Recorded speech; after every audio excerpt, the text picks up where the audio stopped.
여러분 안녕하십니까? 이어서 광주에서 전해드립니다.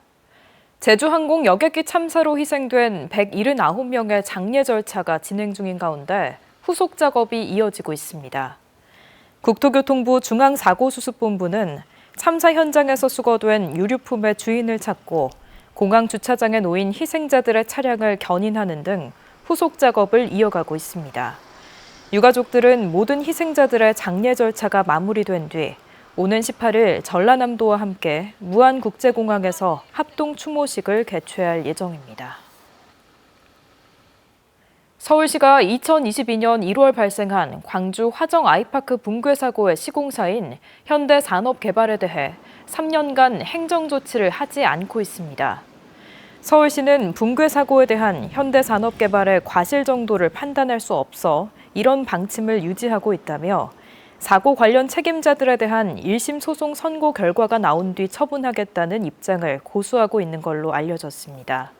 또 오는 20일 1심 선고 재판이 예정돼 있는 만큼 재판 결과를 본 뒤 늦어도 3월 이내에 처분을 내리겠다고 밝혔습니다. 올해 광주 지역의 아파트 입주 예정 물량이 크게 감소할 걸로 보입니다. 광주 전남 부동산 플랫폼인 사랑방 부동산 조사 결과 올해 광주 아파트 입주 예정 물량은 5,800여 세대로 지난해 9,000여 세대보다 36% 감소했습니다. 이는 최근 10년간 광주 아파트 평균 입주 물량이 만여 세대인 것과 비교하면 절반을 웃도는 수준이며 입주량이 가장 적었던 2023년에 이어 두 번째로 적은 물량입니다.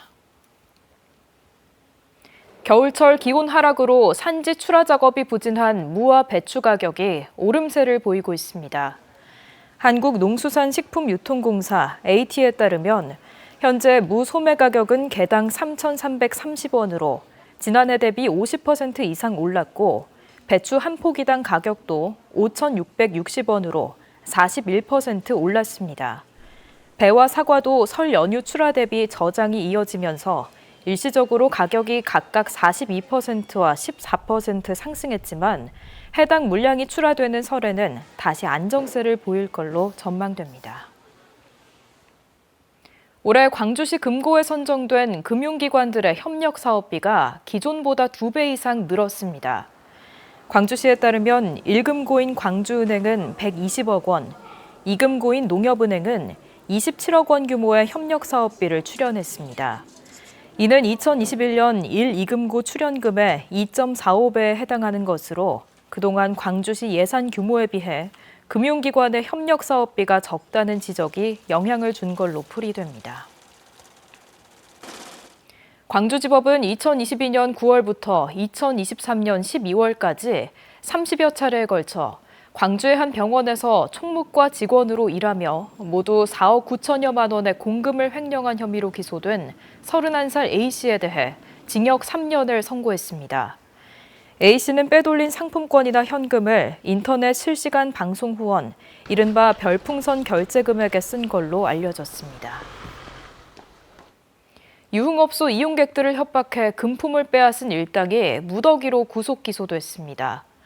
광주지검 목포지청은 지난 3월부터 6달 동안 유흥업소에 위장 취업하거나 컴퓨터를 해킹해 얻은 이용객 정보로 이용객들을 협박해 금품을 빼앗은 혐의로 총책 등 6명을 붙잡아 일부를 구속 기소했다고 밝혔습니다.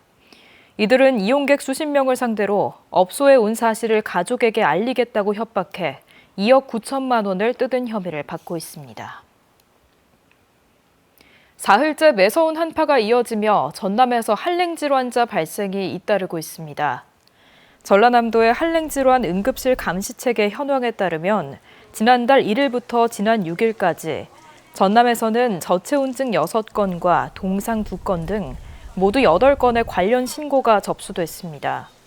전남도는 한랭질환을 예방하기 위해서는 가급적 야외 활동을 자제하고 외출 시에는 얇은 옷을 겹쳐 입는 것이 중요하다고 당부했습니다. 전라남도가 농어촌 지역경제 활성화를 위해 농어촌진흥기금 500억 원을 1% 저금리로 빌려주는 사업을 추진하기로 하고 24일까지 신청을 받습니다.